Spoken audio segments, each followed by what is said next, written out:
আমরা বাংলাদেশের প্রেক্ষাপটে যারা রাজনীতি করি তাদের আসলে লজ্জা শরম একটু কম রাখতে হয়। কারণ আমি সবগুলো ভেঙে বলতেছি, মানে এটা শুধু বাংলাদেশের প্রেক্ষাপটে, অন্য কোনো দেশের প্রেক্ষাপটে কিনা জানি না। একটা মানুষ যারা রাজনীতি করে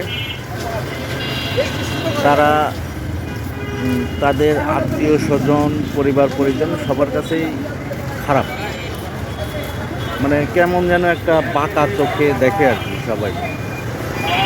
কিন্তু দিন শেষে কোনো একটা বিপদে পড়লে এই ব্যক্তিটার উপরেই ওই যে মানুষগুলো একটু বাঁকা চোখে দেখে ওরাই দ্বারস্থ হয়, এবং ওরা দ্বারস্থ হওয়ার পাশাপাশি এই ব্যক্তিটাই, যে ব্যক্তিটা রাজনীতি করে সেই ব্যক্তিটাই সবার বিপদে আগে ঝাঁপিয়ে পড়ে। তো আমি এই জন্যই বললাম যে যারা রাজনীতি করে তাদের লজ্জা শরম থাকলে আসলে চলবে না, তারা রাজনীতি করতে পারবে না। এইটা গেল পরিবার পরিজন, আত্মীয় স্বজনের দিকে। আরেকটা বিষয় হলো, মানুষের সেবা করা একটা নেশা, মানুষের বিপদে আপদে ঝাঁপিয়ে পড়া একটা নেশা। আমার কথাগুলো মিলে কিনা জানি না, আপনাদের সাথে মিলবে কিনা জানি না। যদি মিলে তাহলে একটু আমাকে জানাবেন, আমি সঠিক বলছি না বেঠিক বলছি। মানুষের সেবা করা একটা নেশা।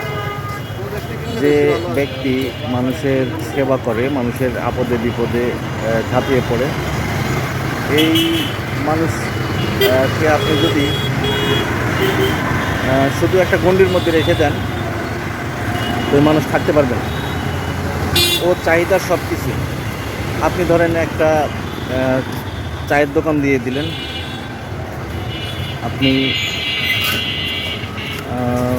ঘরের মধ্যে বা চায়ের দোকান দিয়ে দিলেন, বিড়ি সিগারেটের ব্যবস্থা করে দিলেন, যাই করে দিলেন, সব কিছুতেই মানে এভরিথিং তাকে দিয়ে দিলেন। কিন্তু তারপরেও ওই ব্যক্তিকে আপনি ধরে বেঁধে রাখতে পারবেন না। ওই ব্যক্তি মানুষের সেবায় এগিয়ে যাবেই, ওকে কোনো মতে আটকে রাখা সম্ভব। তো এই জন্যই বলছি, যারা রাজনীতি করেন তাদের লজ্জা শরম থাকতে হবে। তো আমার কথাগুলো যদি সঠিক হয় একটু জানাবেন। ভালো থাকবেন। আসসালামু আলাইকুম ওয়া রাহমাতুল্লাহ।